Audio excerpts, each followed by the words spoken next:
Ionia is a failed state, not in definition, but in spirit. They spy on us, they track us, they inspect our mail. Always their eyes are on us. Always their eyes are searching for any sign of activity that does not perfectly suit their dogmatic ideals. This cannot continue. We, the proud Ionians of the liberation movement, will take a stand. Only from the destruction of the old can a new, better, free Ionia rise up from the ashes. We will tear down this mockery of a nation and rebuild a home we can be proud of. The end is a new beginning. The end is a new beginning! As one, hundreds of voices yelled in response to the voice of the liberation movement's great leader, Altin Kavar. To Yanis and Sophia Cirillo, the atmosphere in the otherwise silent truck was the same as the one in the recording they had just listened to. It was motivating. It filled them with courage, and courage was something they now needed. Their time had come. They were almost at Kudin's city center. Soon their mission would be complete. They would be heroes. There was no space for doubt now, yet the couple still had room for concern. There was a vacant seat in the cab of the truck that was supposed to be occupied by their daughter, but Eliana was not there. "Are you sure we shouldn't find her?" Giannis asked again from his place in the passenger seat. It wasn't the first time such a phrase had left his lips since they left the home they were renting this morning. Should we have even brought her with us? This isn't her fight. Without taking her eyes off the road, Sophia responded, "This is everyone's fight. Besides, isn't it better for her to disappear with us than be left alone to suffer the abuse of loyalists for our actions? What if she gets far enough away to survive? She won't. She's a child with no money in a city where she knows nobody. It's not possible." The truck drove over a particularly large pothole with a thunderous thunk. Both of the truck's occupants instinctively jerked their heads back to the trailer trailing behind them, to the location of their precious, dangerous cargo. "Careful!" Giannis yelped automatically. They had been told such things were not likely to cause them problems. Even on a suicide mission, though, it was hard not to be jittery when your vehicle was harboring a nuclear warhead. "Relax," Sophia replied. "The scientists know what they're talking about. We have nothing to fear from a few bumps on the road." The weapon had been quietly stolen by agents loyal to the liberation movement during a relocation. Now the Ionian government was sure to be watching the skies for the missile, but they wouldn't see it there. People far more scientifically gifted than the Cirillos had carefully rigged the weapon to be detonated with the push of a button. All they had to do was drive it into the middle of an unsuspecting city and press the switch. That was a matter easier said than done, in Yanis's mind at least. He lacked his wife's unflappable nature, and the responsibility of their mission was weighing on him, making him jittery with nerves and excitement. Eliana's absence was only magnifying his worries. She really should have been there with them, where it would be quick. "I just wish we hadn't parted on such bad terms. She always seemed to understand the mission, what we have to do to free our country. I'd hoped she would understand." Giannis picked up from where the conversation had abruptly stopped. "We'll all be together again soon," Sophia said. "We will all be together in heaven, welcomed there as martyrs and saviors. Eliana's afraid. She hasn't had the time to come to terms with this like we have. When we are together in paradise, though, she'll see that the mission was always just." "You're right. You're always right." Giannis smiled at his wife. He had always admired her undying faith and her bravery. He wished he could have shared this moment with his daughter. Yes, but there was nobody he would have wanted by his side in that moment more than Sophia. The truck continued on through the streets of Kudin. They drove carefully. They did not rush. They obeyed the rules of the road meticulously. It wouldn't do to be pulled over and have to detonate the nuke prematurely. It would be even worse if they had an accident and were not able to complete their objective at all.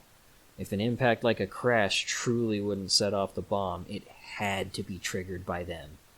If they did not succeed, they would be captured and the movement's plans would be exposed. There would be no greater shame than failure. Onwards they drove towards oblivion. They passed other vehicles and pedestrians, all of them unaware of the impending destruction that would soon be unleashed upon them. In a matter of minutes, they would all be dead. They too would be martyrs for the cause. Their deaths would be the building blocks that a new and better society would be built upon. Their sacrifices would be honored for generations to come. They would give their lives for a free Ionia. Unwillingly, certainly, but that didn't matter in comparison to the greater good, the future. It wasn't much longer before Giannis and Sophia were pulling up at an intersection. This intersection wasn't like the others that came before it, though.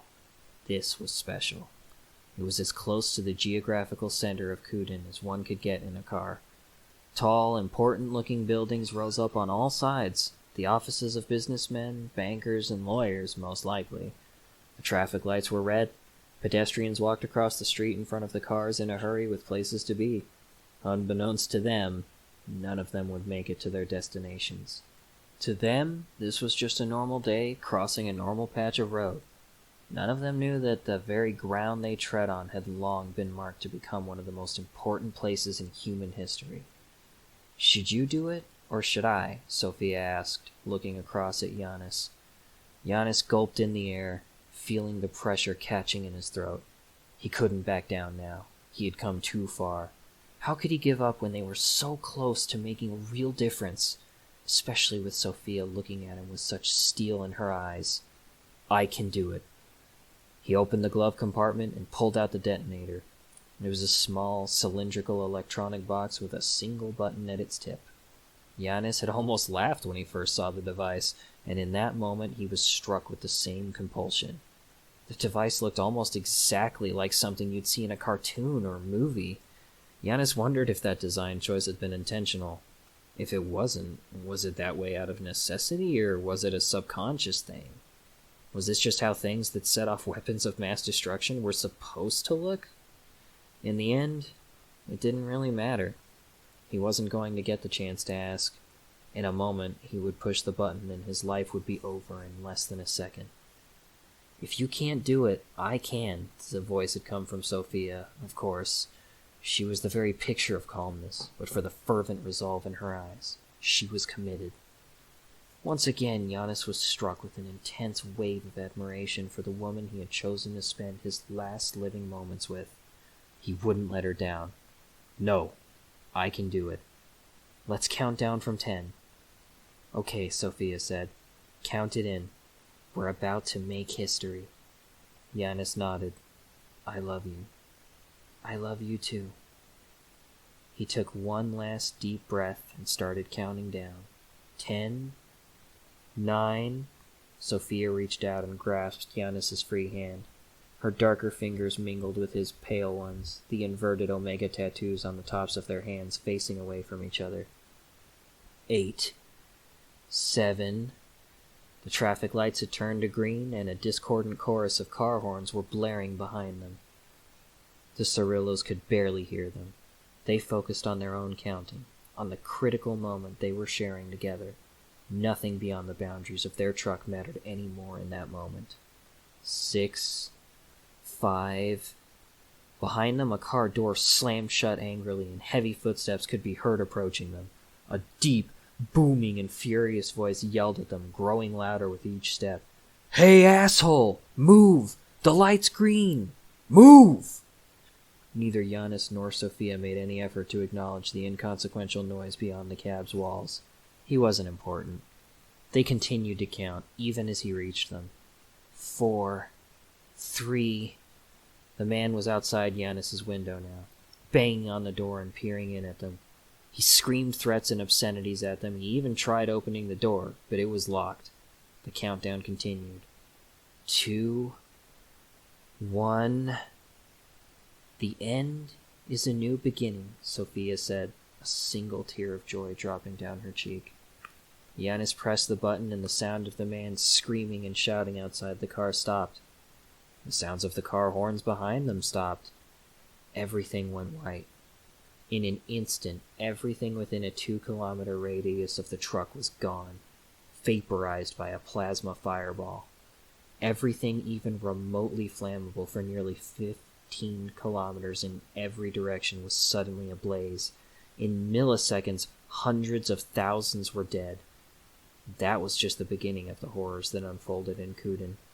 Over the next seconds, Minutes, hours, and days, millions more would be dead and countless others injured. Meanwhile, some distance away from the immediate blast radius, a 12-year-old girl was hurriedly backing away from the window of the house her parents had temporarily rented. Tears born from a mind-wrecking combination of fear, grief, and guilt streamed down her face as the horizon was blotted out by a blinding white light. A moment later, her vision went dark.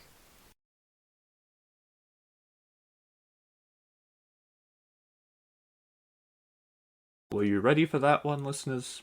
Welcome once again to Stories Across Borders for the last episode in our disaster-themed segment. For the uninitiated, here we take some time to discuss stories told across a wide variety of mediums. The only rule is that we can only discuss things in terms of writing. We can't talk about things like acting, animations, game mechanics.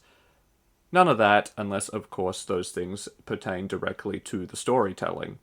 My name is Daniel Radford, author, egomaniac, and also your host, and I am joined once more by John Kernan, who was the talented narrator and voice actor you just heard reading the prologue of my book Domino. I hope you liked it. And if not, it's my fault, so get the book anyways. Much appreciated. And on account of the my aforementioned ego, that is also our topic of discussion for this episode. Oh, Before I've been we waiting for the episode all about your ego. This is exciting. I've got so much to say on this topic. the book, not my ego. We don't need the audience to know how terrible of a person I am. Although they might figure that one out reading the book. No, covered up well. Before we get into that, a couple of disclaimers. Firstly, if you hear us talking about deja vu or anything at any point during that episode, that's because it's the second time we've done this. Yeah, episode's been recorded already. Quite a while ago, in fact, and it's dead. Yep, So, there was a technological problem of some sort. Half the episode got corrupted, so we're doing it again. we got this. We know no fatigue.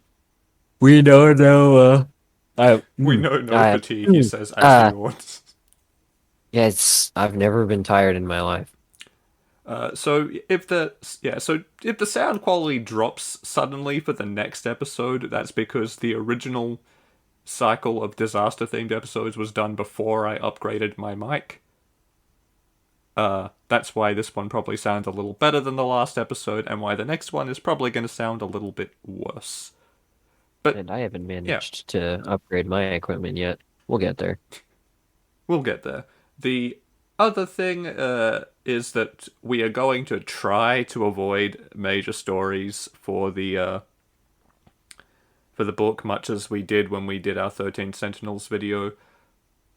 But we are both terrible at that, so I do give us about 10 to 15 minutes before we screw that up. So, whilst we did pretty well with 13 Sentinels, all things considered, that was the exception, not the rule. You have been forewarned.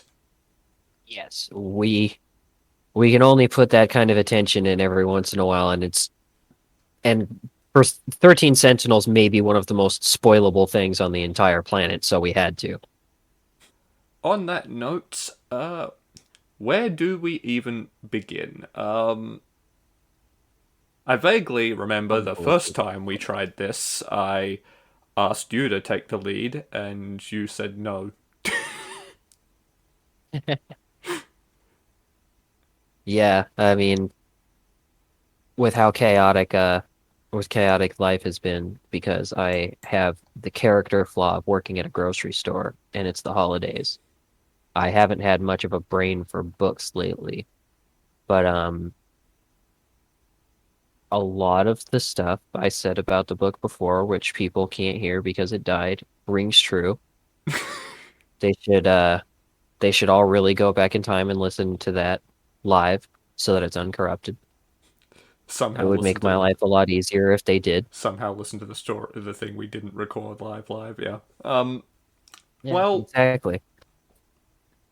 I mean, overall, I just I haven't actually had a chance to finish it since Oh my god. physically bringing physically bringing a book with me to work has been difficult, and all of my days off have been chaotic and messy.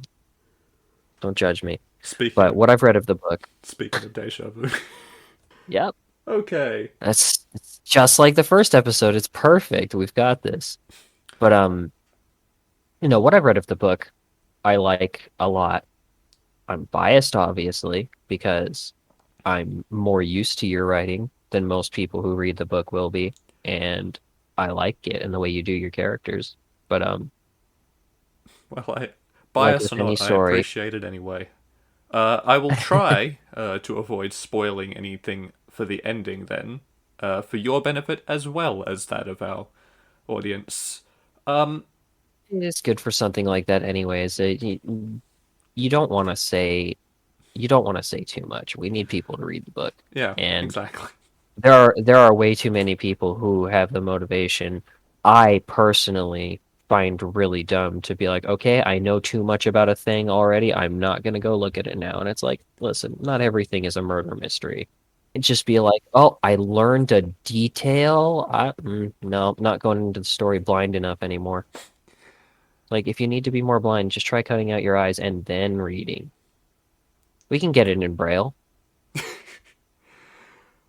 Okay, so on that note, I suppose I'll just talk a little bit about the background behind Domino, and then we can take things from there. So, Background is important. You can't always get a hands-on discussion with an author about their book that's not, you know, like on a talk show or something. Talk shows suck. also, I'm not famous enough to get on one. Uh, so, Good. uh, the actual original version of Domino, the very first draft, I wrote in a month for a contest, and it kind of showed in some places. So obviously, it didn't win. But I liked it a lot. So I then went back and over the next yearish, refined it, and worked with an editor and stuff on that to get to the finished, which is significantly better. But a lot of the things I talked about in our previous episodes about what I like in disaster stories and what I think are important for disaster stories will probably shine through, I like to think, in Domino as well, because a big thing with Domino is that the disaster is obviously there. It's the reason everything in the story happens, but the focus is scaled right in to a very small number of characters, and it deals not so much with the destruction, but with how they survive in the immediate aftermath and how they cope with that. And it serves as a catalyst for their own personal development, dealing with their own personal problems, which I think is important in disaster stories. To varying extents, of course, but I think that, as I've said several times, and I can confirm for those who continue listening on to future episodes that have actually been recorded before this one, I will talk about a lot of similar stuff in future episodes too, where it really doesn't matter how dramatic or even good your plot is if you don't give your audience a reason to care about the characters. And I kind of took that to the extreme with Domino. Yeah, I mean, absolutely is a very common thing with a lot of disaster stories we talked about already is the disaster can sometimes be the main event, and but you know, the core of almost every disaster story, and definitely most of the good ones, is that the disaster itself is never the main character, and it's almost never the most important part of the story so much, or the thing we spend the most time with so much as focusing on how characters deal with a disaster, whether that's preparing for the disaster, living through it while it's happening, or the after effects. To the point where, there are post-apocalyptic stories out there that you could say are also disaster stories just because of how much the characters are still dealing with the ramifications of the big thing that happened. Yeah, well, I mean that's the thing. We have definitely said this already that there is a very fine line between a disaster story and a post-apocalypse, and Yep. really it is just about the scale of the disaster and the time since the original disaster has occurred. Yep. Can't really call it a disaster story if the disaster was 200 years ago. Exactly. That's why Fallout isn't a disaster story. And by comparison, it's why I would say Domino is. Although, if you like post-apocalyptic stories, given the nature of the disaster that spurns the events in Domino, it definitely has some post-apocalyptic vibes. Oh yeah.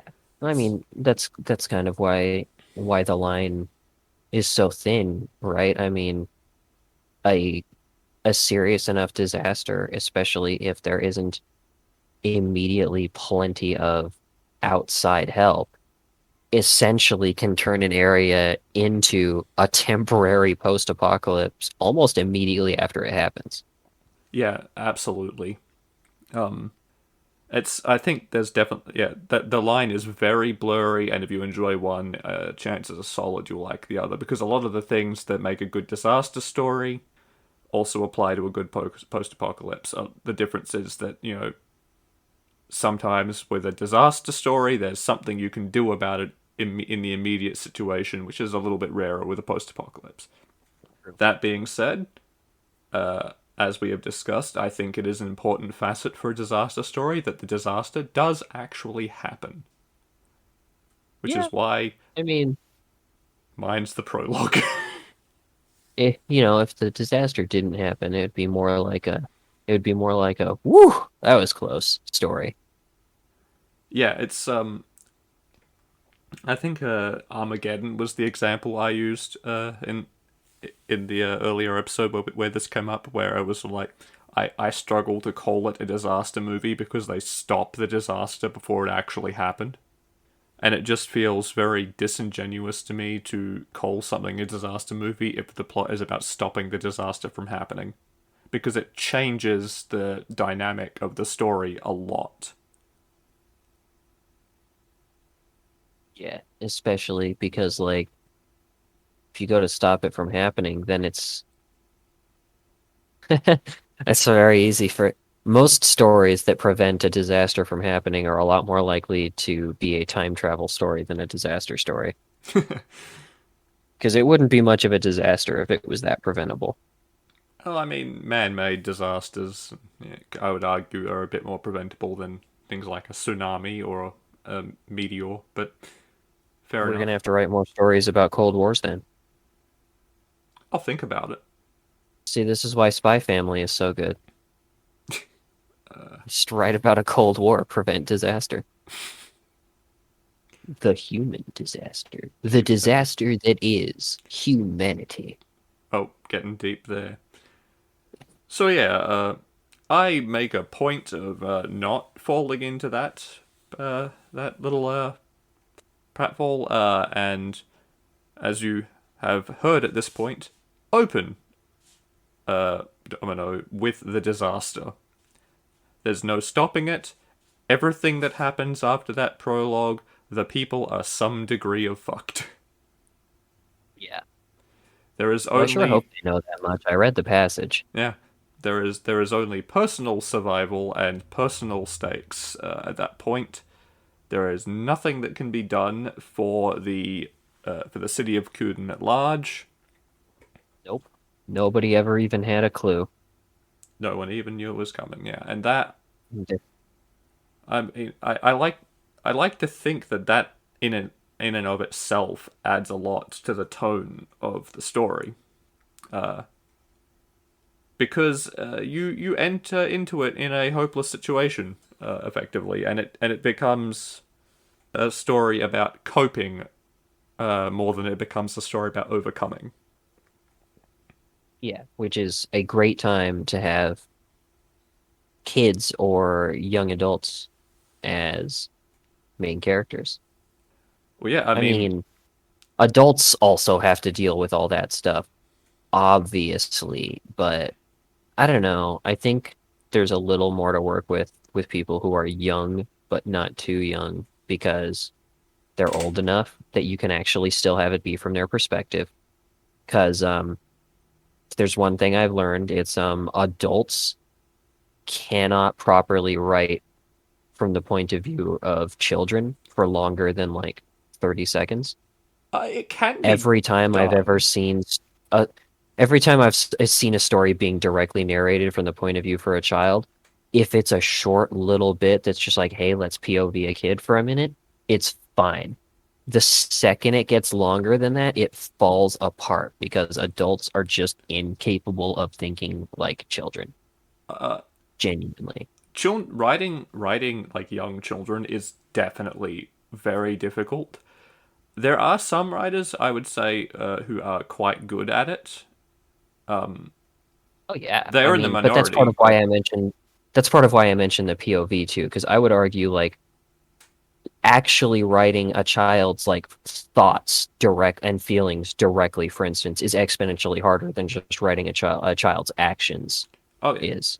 Um, You can get really good at writing a child's actions just from spending time around them, but if you our want, brains just don't work that way if you anymore. want examples of two writers who are fantastic at writing children, Stephen King, who I know I mention a lot, but he's just really good at writing children, and I've just forgotten his name. It's just gone poofed out of my head. But the guy who wrote His Dark Materials, that trilogy, also very, very good at writing children.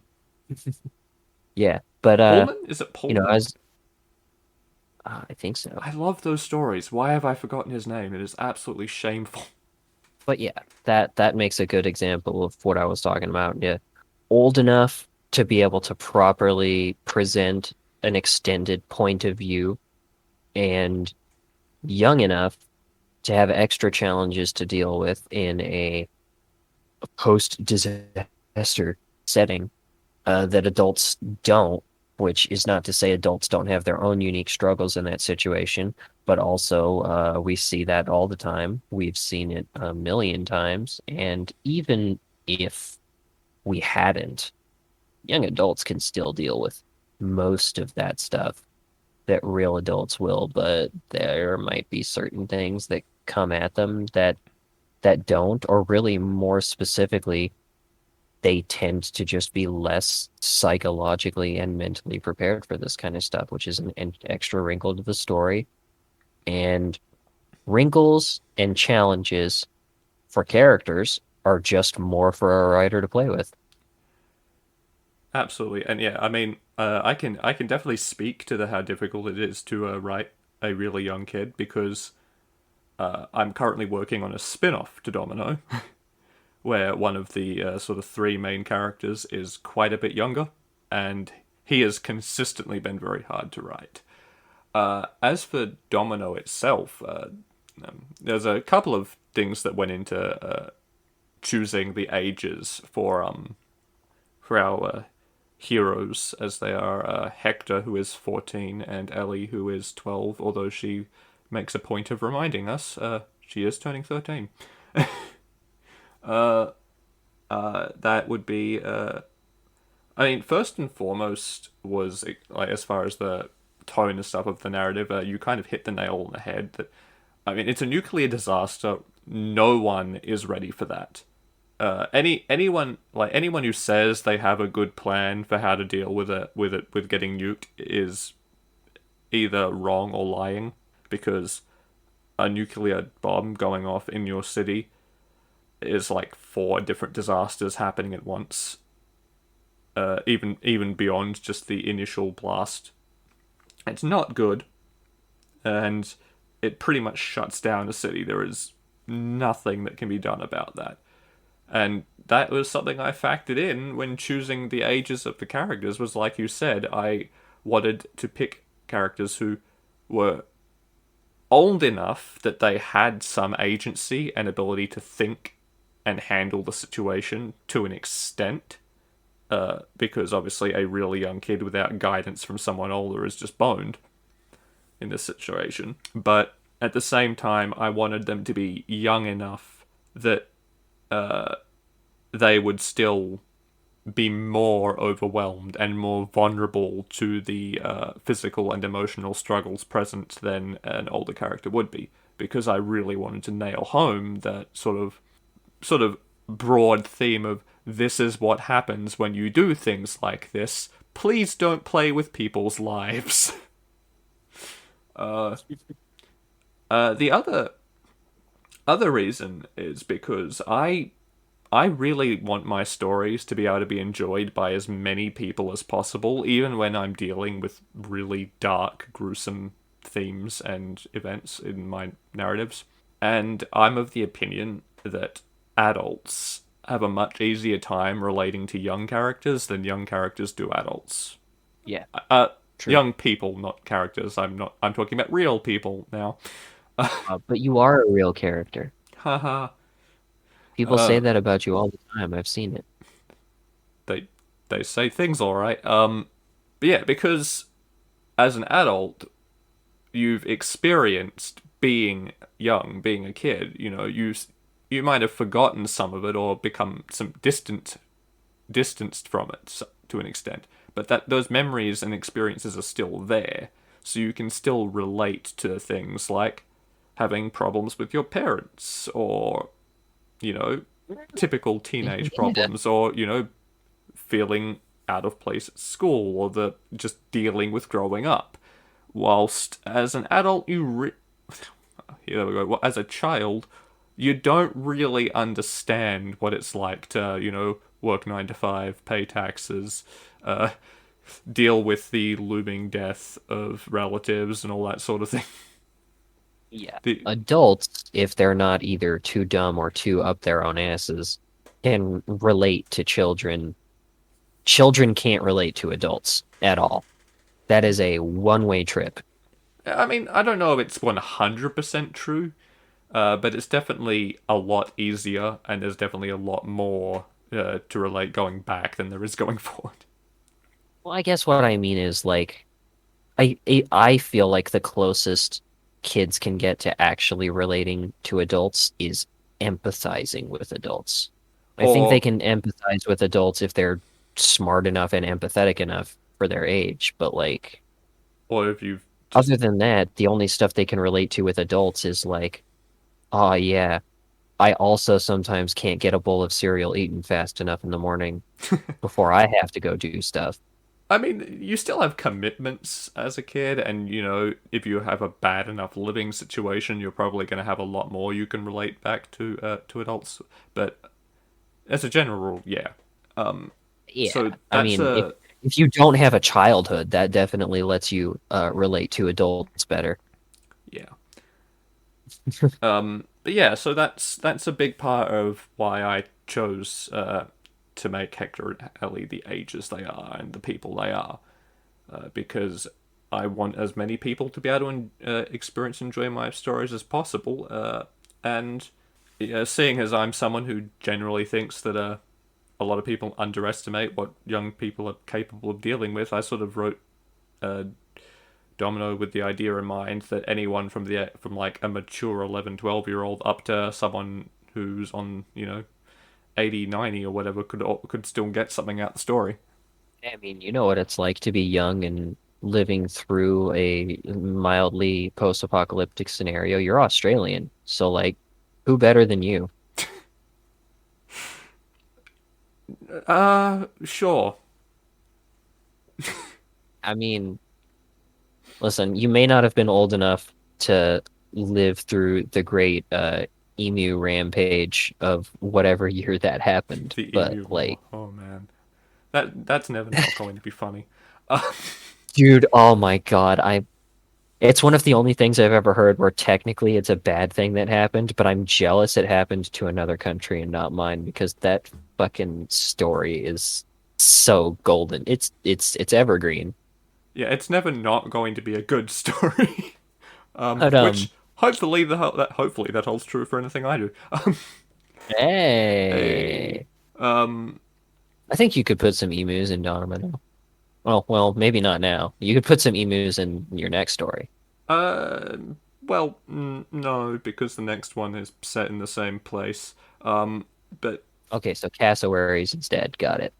same problem. Um, I mean, it's All the funny, big right? birds. I've even in like just casual writing, any of the stuff that I've done just for fun or for other things, not to release professionally, whatever. I very rarely actually write stories set in Australia I think because that's actually not that uncommon, except for writers who write infinite amounts of paperback books, like certain writers we would know because they write the same book 80 times.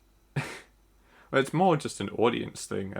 Most of my audience is American, so I generally write things with very vague settings or just places that don't actually exist. In the case of Domino and anything else that is related to Domino, it's set in our world, but different, where borders and countries are all a little bit different because things have just not played out exactly the same way. The Roman Empire lasted a lot longer, so Italy isn't called Italy, it's Rome.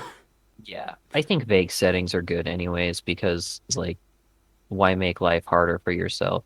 Like it I mean, more concrete, real settings tend to work a lot better for people who are already the kind of people who pay like a lot of attention to something, yeah. obsessive detail to their surroundings and just like love an actual place a lot. Like you'd be hard pressed to find many people who could put the same kind of detail into a real location that, for instance, Bram Stoker does into London.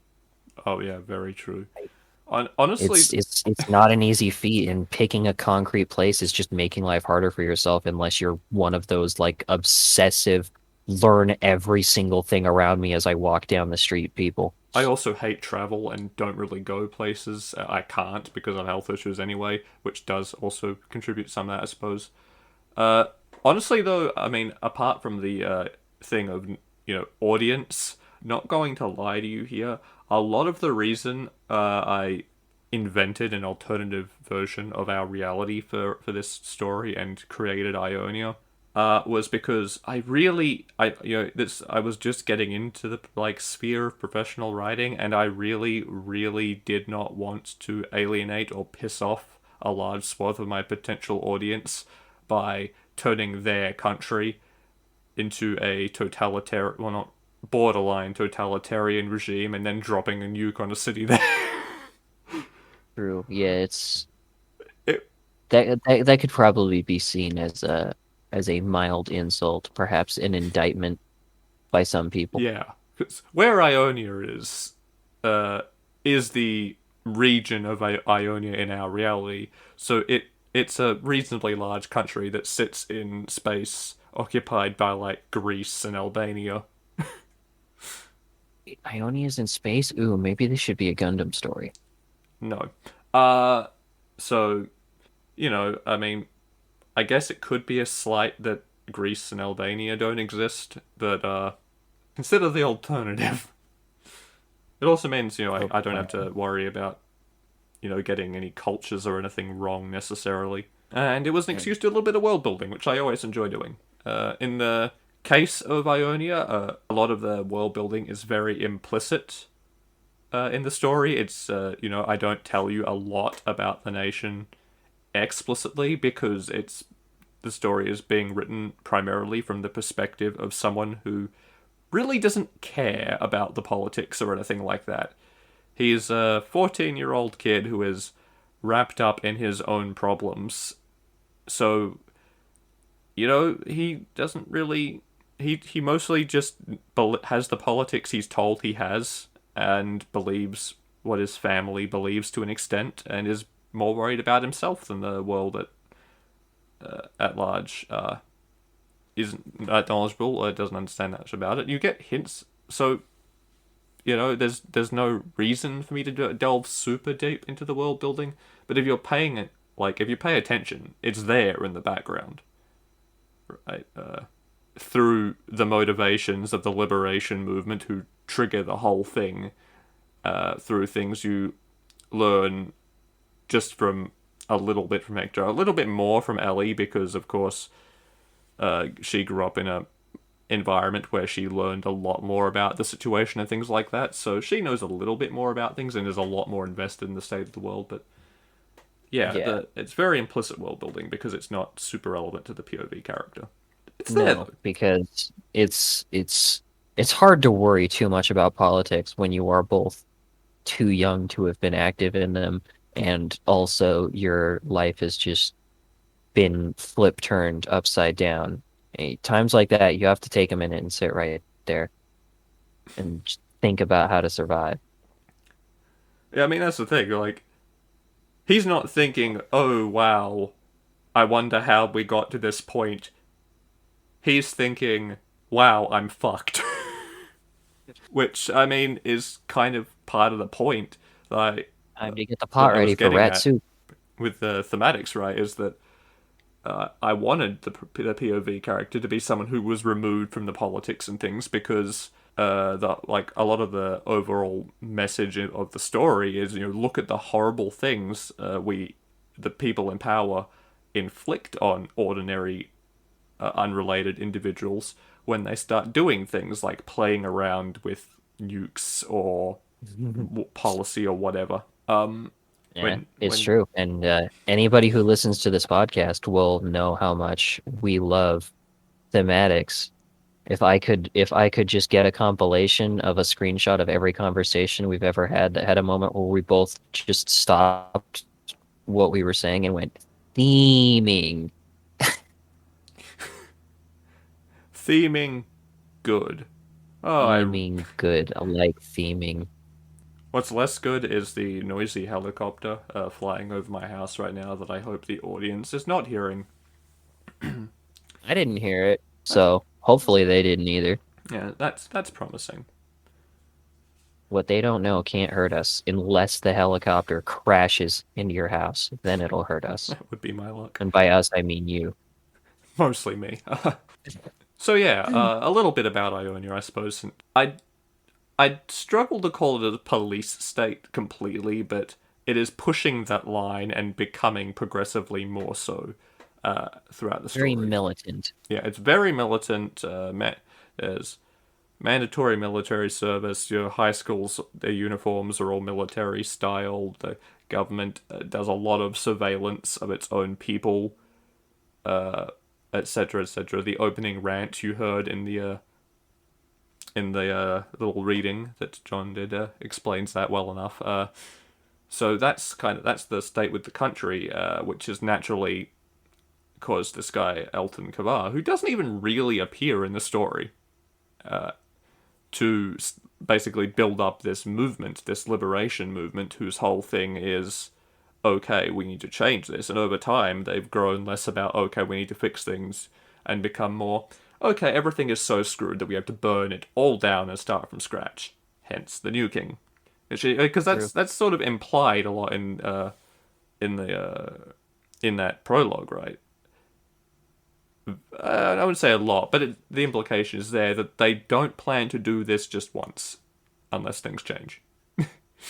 So that's the situation. Basically, that's why it all happens. The government has done a lot of bad things, has some messed up policy and law, and is very militant and stuff like that. These guys have gone way too far in their idea of how to change that. And it seems so fantastical. Where did you get these ideas? I've never heard of a government doing bad things before. Well, you wouldn't. Every government. You live in America, the land of the free, where nothing ever goes every wrong. Every government I know is so happy and helpful and caring about other people. Yeah. So, so it's a fun little Yeah. fun little tidbit that everything that goes wrong in Domino can either be directly or indirectly traced back to the fact that the Ionian government is kind of crap. Doesn't necessarily excuse the actions of people like the Liberation Movement who are, doing a nuking, because that's how words work. Or, some other people who show up later in the story who do some dubious things. But they're all motivated by the folly of the government, even if that doesn't take center stage of the story because it's not the focus. It's the little things, I like things like that where there is implied to be more going on in the world beyond just the experiences of the focus character. I think that's important to making the world feel dynamic and real and lived in, and I think that helps audiences care about it. Oh yeah. It's you got to do what you can to drive up the investment without just, trying to emotionally manipulate people. Although there's always got to be a certain amount of that. I mean, emotionally manipulating an audience is a core part of writing. If you're a good writer, you just also need to pay off that emotional manipulation, because when you emotionally manipulate people for nothing, that's when they get upset. Yeah, I mean, I don't think you can be a writer at all, really, but especially when doing things like disaster stories. I think you can't do that without manipulating your audience emotionally. It's just part of how you tell the story, because your whole goal is to get your message or thematics or whatever across, and you can't do that if your audience isn't feeling anything. Which is why I do horrible things to the characters in this story. Hmm. Because if I I mean, didn't, make them suffer. if I didn't, the point would be all the points and themes and stuff that I'm trying to get across they wouldn't matter, and also, and by the same token, you would have less reason to care about the experiences of these characters in this horrible event if they weren't that bothered. Yeah, I mean, that's one of the reasons that disaster stories as a genre will last forever and will always be relevant. The most important thing about stories is almost always consequences. And the whole thing about a disaster story is, as a genre, it's entirely consequences. It starts with consequences. Yeah, I mean, part of the reason I called the story Domino is because it starts with consequences and then everything just falls over from there. It's also a fun little reference to how just writing a story works, but yeah, there's some trivia that you can't get just by reading the book. It's called Domino because everything trails off of that one tragic event. And you could even take the metaphor further and say it even goes further back to that because everything stems from what the government's doing. Yep. So that's Ionia at large.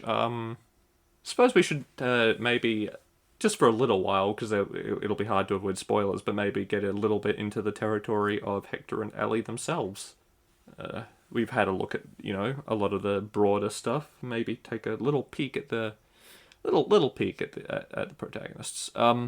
So a lot of disaster stories, we've talked about this before as well, generally have a sort of family unit or something at the core. And I didn't want to do that, honestly. No, So good on you. I don't. There's no it wasn't really deliberate subversion necessarily. It just was something I didn't really feel like doing. So I just another reason that it's two recently orphaned children, real recently orphaned children who are the protagonists. But it also mean they're separate from each other. They come from very different backgrounds, very different lives.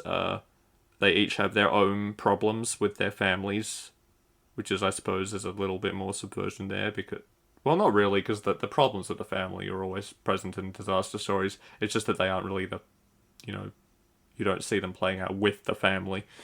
Yeah, so instead it becomes more about these two out of their depth children who are struggling to deal not only with their own personal problems, but also the physical dangers to them, whilst also, bonding and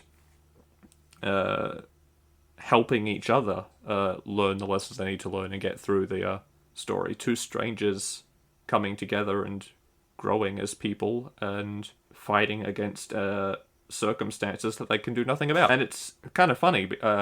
It gets addressed a little bit later on in the story, but it gives evidence to how a dramatic an effect a disaster can have on your life and sharing that disaster with someone.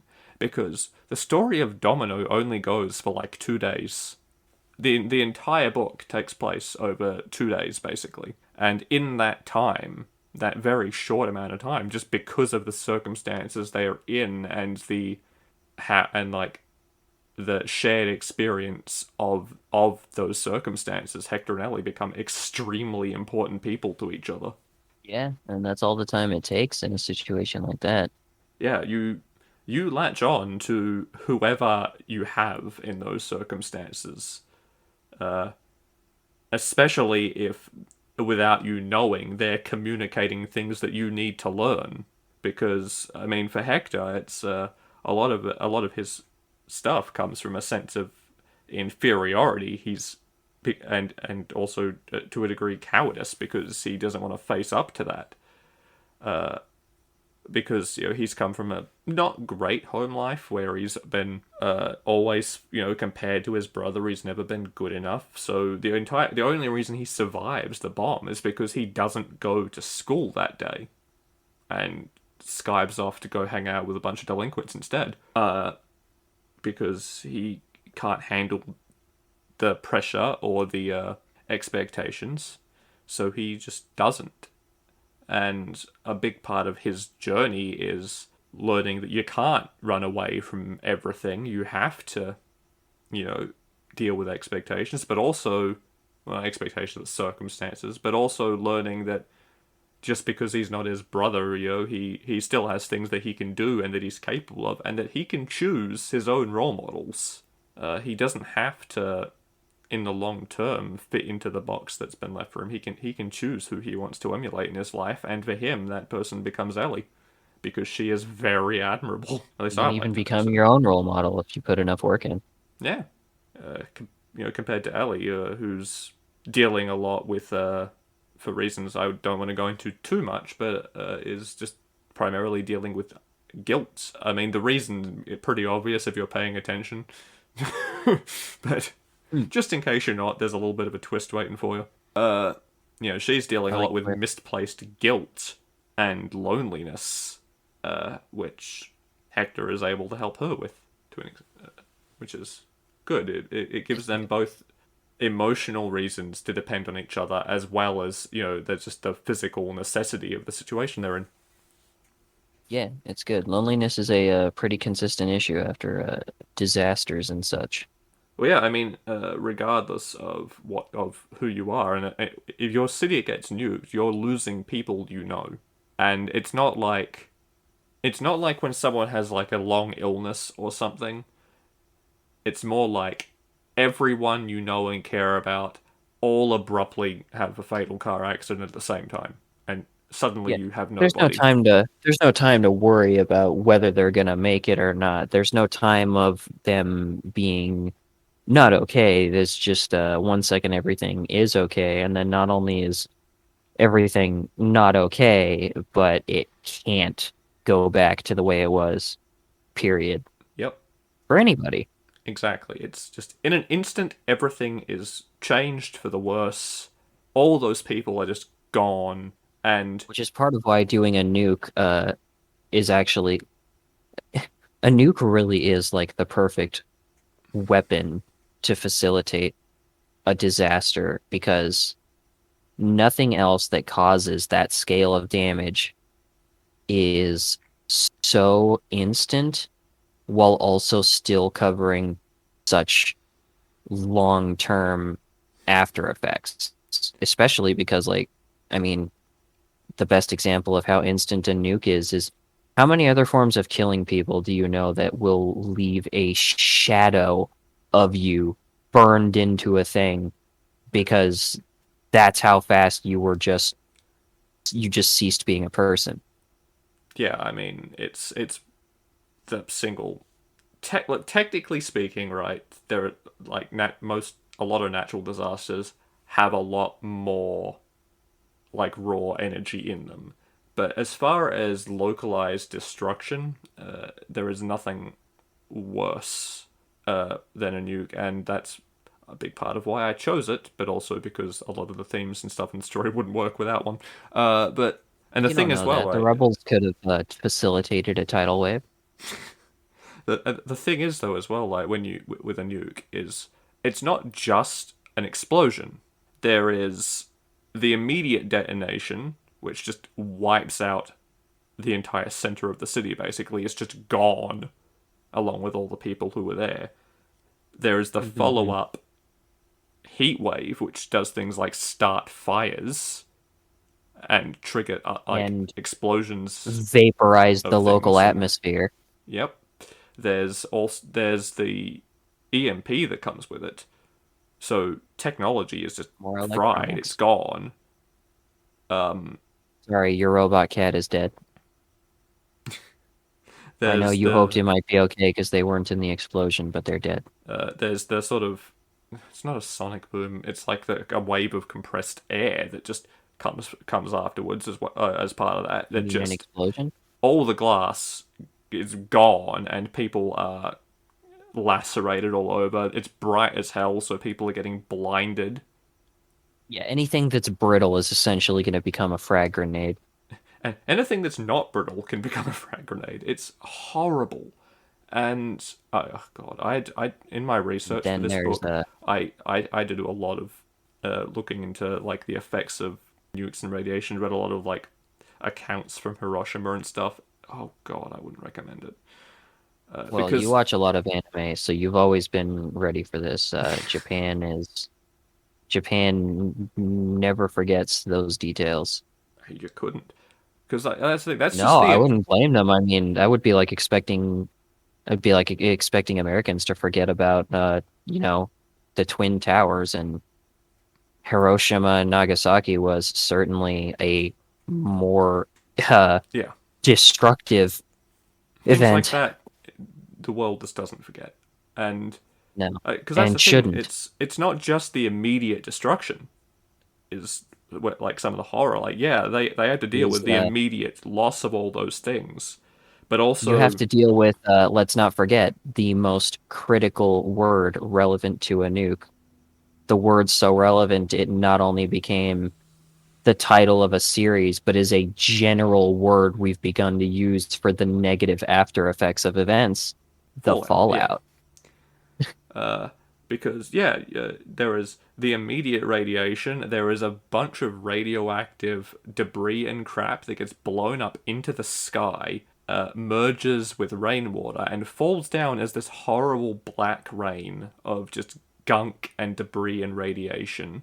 And the scary thing about fallout is not only is it less immediate in when it happens, but it also lasts. Fallout continues to happen for a while, and it spreads further than the rest of the effects too. Yeah, that's where a lot of the horror in Domino comes from. Is that not only are these poor kids suddenly in a situation where they have abruptly lost everyone that they know and have known. Uh, they have the immediate environmental dangers because the landscape has become dangerous, and there's no support because the few survivors who are capable of giving it are all elsewhere because they're completely overwhelmed because cities aren't really capable of handling this many horrible things at once. There's also the fact they have to Everybody's got deal their with own the stuff long to deal term, with. with the more long term stuff, the fear and of radiation and the effects that uh, that has on them. You And they're know, young, so they have more to worry about for radiation. Their cells have a lot more division left than an adult's to do, and Oh boy, let me tell you, if you don't know, radiation and cell division don't mix. Yeah, nope. You. The thing is, I learned in my unpleasant research is basically if you throw up after getting exposed to high amounts of radiation, if you throw up within the first like couple hours, your prognosis is that you're pretty much boned.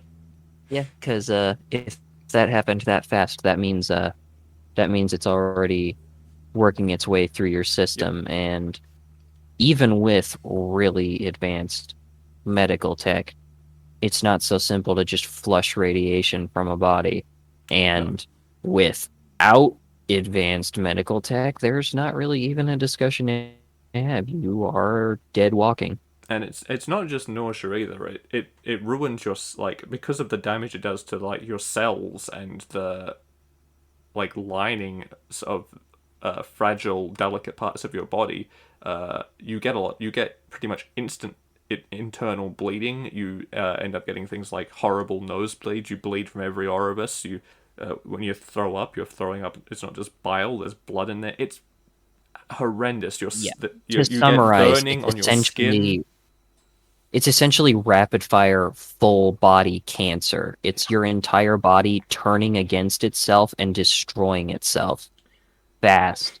I think I think when you read Domino, you can probably tell that I've written a lot of horror in my time because you watch these poor No. kids, they get sicker and sicker and sicker, and it's and At you least they're getting sick slowly.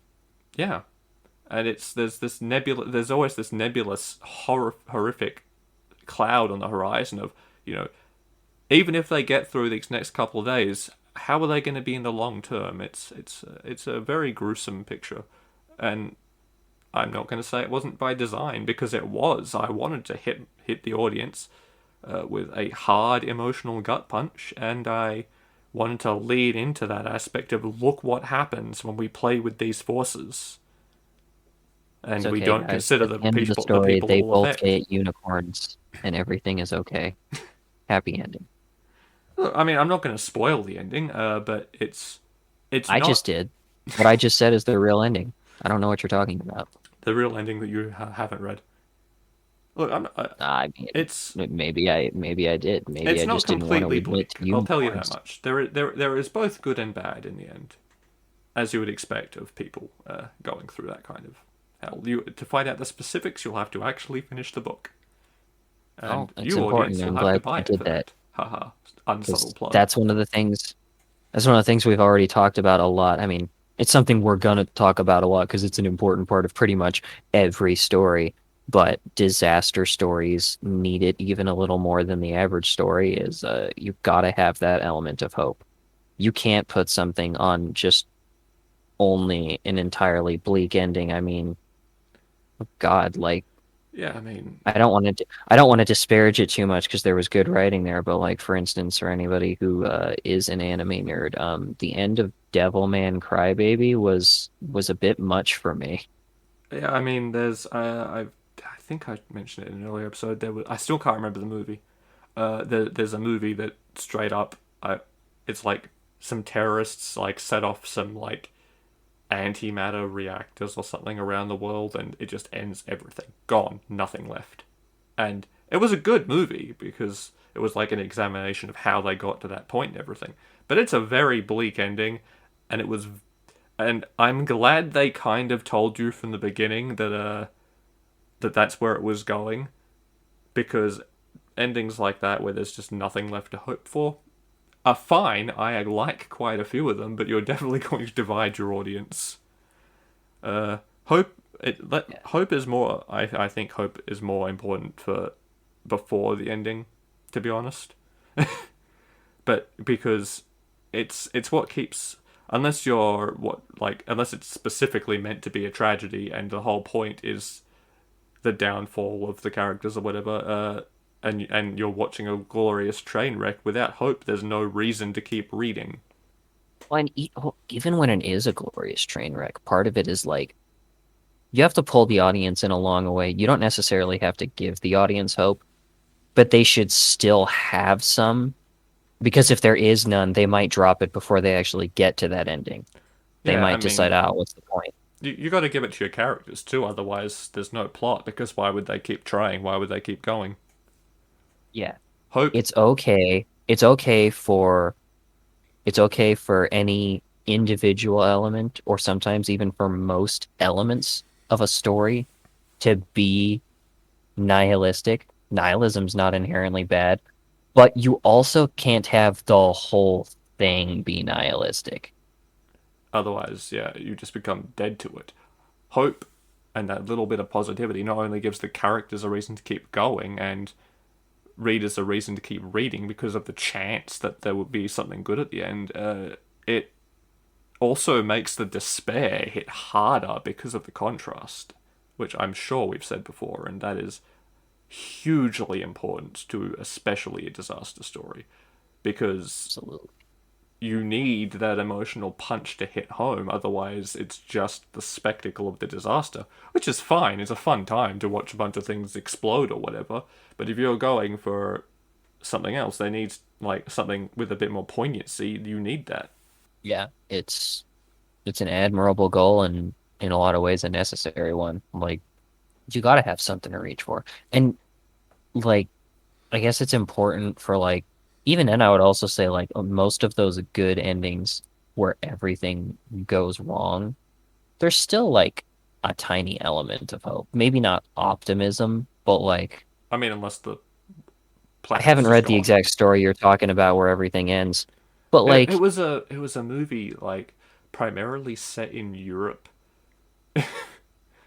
I I've seen it once. I've never been able to find it again. If you're listening to this and you know what movie this is, send me something like email me or tweet at me. Tell me what movie this is so I can find it again. one thing I think that's good and important to note about those stories is to do a story with an ending like that well, I think you have to have a good external and internal grasp on the concept of the journey, not the destination. Because when the ending is that everything ends, you could you can call that the destination, but it's not true because where you end up after that is nothing, which means there is no destination. You have to make sure the stuff that leads up to it counts. Yeah, the stuff that comes before it has to have some meaning for both the audience and the characters. Otherwise, everything just becomes hollow. Yeah. Not just so that people don't quit before the ending, but because if you don't put enough meaning and enough leading into that ending, then the ending itself loses all weight and importance. Yeah. And you're just left there going, oh, cool, everybody's dead now, I guess. So on that note, I'll say, is there anything else that you wanted to like bring up or mention? Anything, any particular likes or dislikes or anything? Uh, Either related specifically to Domino or just disaster stuff that sort of tangents off in general. Well, I I don't really like that Domino didn't let all the unicorns live and Ricardo, the most handsome of the unicorns, had to go so the rest of them could make it. But I understand why you did it. But no, really, disaster stories are a genre I'll always like, and it's one of the reasons I'm glad we got into this is because like I totally forgot all the stuff I'd heard about. I would not have watched Don't Look Up if we didn't get into all this. And I enjoyed that movie. And even if I hadn't enjoyed it as much as I have, it's it's more of a thinker than I think a lot of people give it credit for. And that's an important aspect of disaster stories is despite the fact that disaster stories tend to have big important things happen on screen and right in your face or on page, so to speak, I think they I think disaster stories really tend to rely on the impact of making you think. And I know in a way you could say that about a lot of stories, but it's different. Fluff doesn't work in disaster stories. Disaster stories have to be to a point lean and trim and fit. It doesn't mean you can't have your little slice of life moments or your happy moments or your moments where things are just happening, but even those things are almost always in a good disaster story going to make you think. They can't ever just mean nothing. Almost anything that's meaningless in a disaster story, even just moment to moment, detracts from the overall story a lot more than it does most other genres. Absolutely. And I think a lot of people kind of look down on disaster stories as a because they just associate them with the spectacle of all the destruction and things like that. I know a lot of disaster movies in particular get pretty low reviews from critics because of that sort of thing. But I think if you're willing to put the effort in and to do it well and to have that emotional core at the center of it and to have themes that are worth thinking about and promote thought, you can make disaster stories more than just spectacle. And I think they're actually a fantastic vehicle for communicating important messages and themes. And I like to hope that I've achieved that. Say so. I'm happy with it. Well, It if he's made me happy with think. it, everyone else should be. That's right. We are the I am only a ones that. very I'm a No, very discerning man. Every book I read that I say is good is good. Every book I read that I say is bad is bad. I don't say that often, but they're out there. They're out there. I've seen a couple of them. all right. In that case, we will wrap this one up there. Thank you for listening as we have now gotten through our first cycle of episodes. I know that I've joked about starting with a theme of disaster stories to make sure the content fits the production, but technological issues aside, haha, I'm honestly pretty happy with how these first 4 episodes have turned out, and I hope you, our dear listeners, have enjoyed this also and continue along with us as we go through more. Absolutely. And we'll be here the whole time, ready for it. Yes, if you're interested in seeing how the rest of Domino plays out for yourselves and getting into all those juicy themes and things we talked about, it is available on Amazon in paperback, hardcover, and ebook format. Uh, it is also available, well, not available on it, but you can get to the Amazon through it on my website, radfordwrites.com, which you won't hear about again for several more episodes because it didn't exist yet for a couple of those when we were recording those, but it's there now. It's actually where this podcast is based on. Maybe you're there already if you're not listening via Spotify or Google Podcasts. You can, if you're interested in hearing me ramble about other things or seeing how bad I am at social media, you can follow me on Twitter at DanielWrites7. Also a good place to go to just get updates on what I'm working on. As for John, you should keep an eye out for him too. You'll be seeing a lot more of him on this podcast, and Yeah. also hearing his voice in other projects of mine in the future. I read the words good. I like to talk. That you do. You are excellent at the words. All right. On that note, then you can tune in next week when we start our next themed cycle. This time focusing on magic. See you then.